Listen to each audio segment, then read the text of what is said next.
If you're anything like me, when I first started growing my own vegetables, the idea of properly fertilizing the soil was intimidating.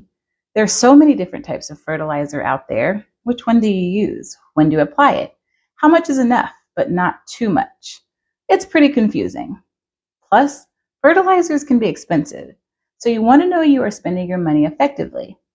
In this episode, I'm going to share the basics of fertilizing your vegetable garden so you can give your plants the nutrients they need to thrive. We'll walk through 10 tips for deciding when to apply fertilizer, and by the end, you'll feel confident in applying fertilizer and providing nutrients for your veggies. Welcome to the Garden Things with Friends podcast. We're here to show that building a thriving garden is possible for everyone, even those with busy schedules and long to-do lists. I'm Ashley, your host, and 2 years ago, I turned my garden dreams into reality in my suburban backyard.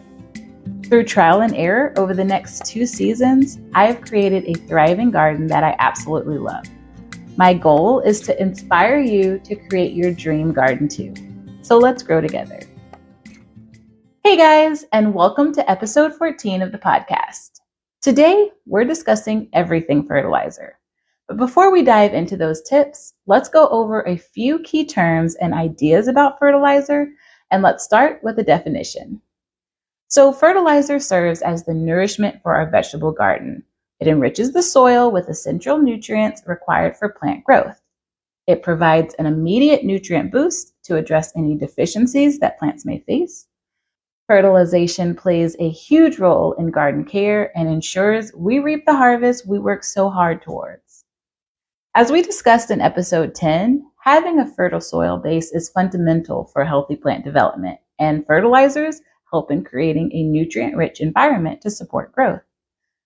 Soil nutrients fall into 2 main categories, macronutrients and micronutrients, and each are vital for various stages of plant growth. Macronutrients include nitrogen, potassium, phosphorus, calcium, magnesium, and sulfur. Micronutrients include boron, zinc, manganese, iron, copper, molybdenum, chlorine, and nickel. As far as fertilizers go, we often only consider the macronutrients, but without the availability of micronutrients to our plants, they cannot thrive. With this basic understanding of what is considered fertilizer, let's look at how to decide when to apply it. So, applying fertilizer to your garden doesn't have to be difficult. In fact, if you make just a few simple decisions early on in your garden season, you can create a fertilizer schedule that can keep your garden healthy all season long. So, tip number 1 is to test your soil. Before we dive into when to apply fertilizer to your garden, we need to understand our soil and know what fertilization our soil needs. This can be accomplished by conducting a soil test. Soil testing measures the nutrient availability in the soil, and this information helps determine the availability of nutrients for plants and the recommended amount of fertilizer you use. Additionally, soil tests assess soil pH, organic matter, and exchangeable acidity. With the soil test results, you can readily amend your soil with fertilizer, lime, and organic matter content prior to planting so that your soil is healthy and ready for the growing season. You can use an at-home soil test for a quick evaluation of your soil, or you can send a soil sample to your local extension office to be tested. These offices are often a wealth of information and resources for growing in your local area. So tip number 2 is understanding NPK values. So often, the first thing we'll notice when we're purchasing fertilizer is that many are labeled with a 3-number ratio, and it'll look like 1:1:1 or 3:2:1. This is the NPK ratio and describes the relative percentages of each of the primary macronutrients, nitrogen, phosphorus, and potassium. The first number represents nitrogen, and fertilizers high in nitrogen like blood meal will help improve leafy green growth in your plants.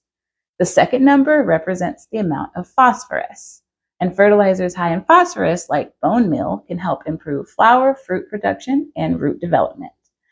The last number represents potassium, which is beneficial for general plant and cell metabolism. A balanced all-purpose fertilizer will have equal numbers of each of these macronutrients, as well as many of the micronutrients.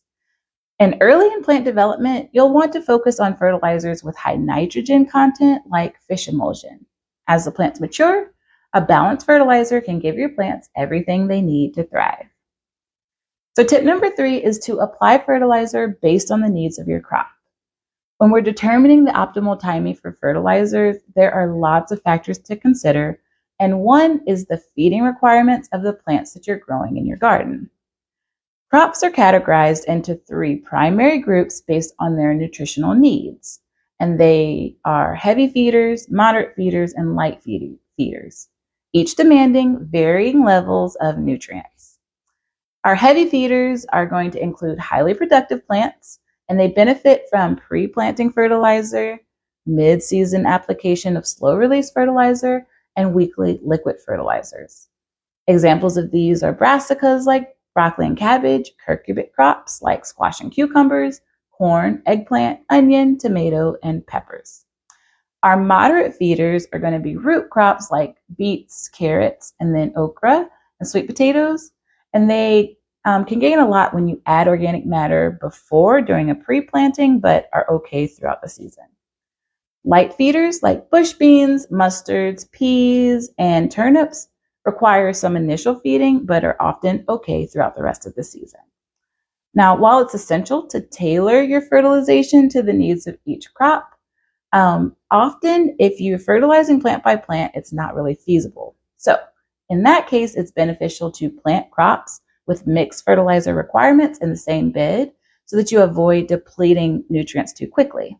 That's why we often don't plant brassicas and nightshades in the same space, because they would take up too many nutrients. So tip number 4 is planning fertilization based on the stage of growth your plants are in. When it comes to the best timing for fertilizing your plants, you want to consider their specific growth stage. This doesn't only help in choosing the right type and amount of fertilizer, but also prevents over or under fertilization, ensuring your plant's well-being.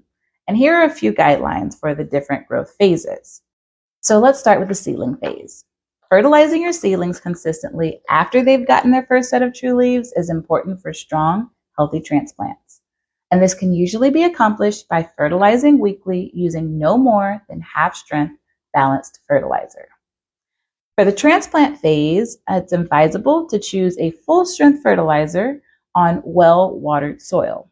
Additionally, consider using an organic root-stimulating fertilizer like Organic Rev, which isn't a fertilizer but does help increase the effectiveness of any nutrients in the soil. This helps minimize transplant shock and encourage healthy root development.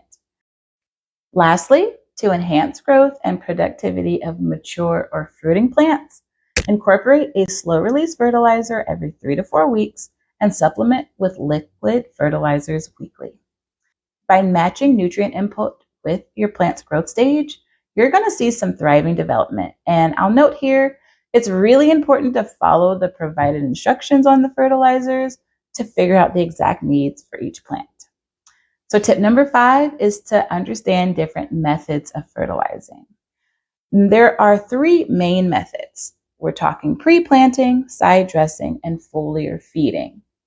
Pre-planting fertilization is done before you transplant and helps ensure the soil is rich in nutrients. You can do this by using granular fertilizer and organic materials like compost and earthworm castings.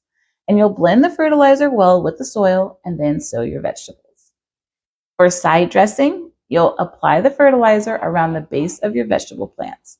And if you're using a granular fertilizer, you can mix thoroughly into the soil around the root zone. For our foliar feeding, this is going to involve spraying liquid fertilizer directly on the leaves of your plants. And this method can provide direct nutrition to stressed, sick, or weak plants. It complements side dressing and is beneficial for plants in need. And just a note here, organic garden fertilizers are usually safe for foliar spraying, but you want to be sure to check the labels to verify. So tip number 6 is going to be to understand organic versus synthetic fertilizer. If you're an organic gardener, you may want to use amendments like earthworm castings, compost tea, or other organic fertilizers like kelp or fish emulsion. These types of fertilizers contain a variety of micronutrients and typically break down slower in the soil so that they can be absorbed by plants over time. Inorganic fertilizers, on the other hand, tend to provide an immediate boost of nutrients and are manufactured products. But because it is a fertilizer that's not in its natural form, it can often be more potent and lead to over-fertilization if not applied correctly. In general, organic fertilizers are going to be better long-term for soil health and sustainability, while synthetic fertilizers may provide a quick fix but can harm the soil quality in the long run. Consider the specific needs of your garden and plants when you're choosing between these two. Tip number 7 is going to be to choose a granular or a liquid fertilizer. Now, I've mentioned both throughout the episode, but I want to take a moment to give a little more detail and context on these fertilizer types. Granular fertilizers are often slow release, meaning they break down gradually in the soil and provide nutrients over a longer period.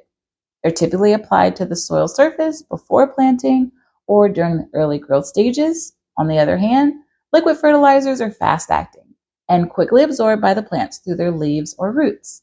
They can be used as a foliar spray or added to water for regular irrigation. When it comes to frequency, granular fertilizers are typically applied less frequently than liquid fertilizers since they provide nutrients over a longer period of time. However, the frequency may vary depending on the specific product and crop needs. So tip number 8 is going to be to choose between slow release and fast release.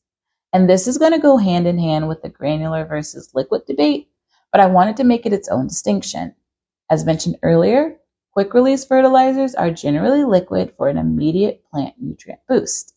Slow release granular fertilizers release nutrients gradually over time and are ideal for seasonal soil amendments. Tip number 9 is fertilizing based on rain forecast and the environment. Now, one common question asked is, can I apply fertilizer before or after heavy rains? As a general rule, fertilizing around heavy rain is ill-advised. Instead, fertilize when you're expecting at least 2 rain-free days or just a light rain. Additionally, during the heavy rains of early spring, you may need to apply fertilizer more often than you do during the drier months.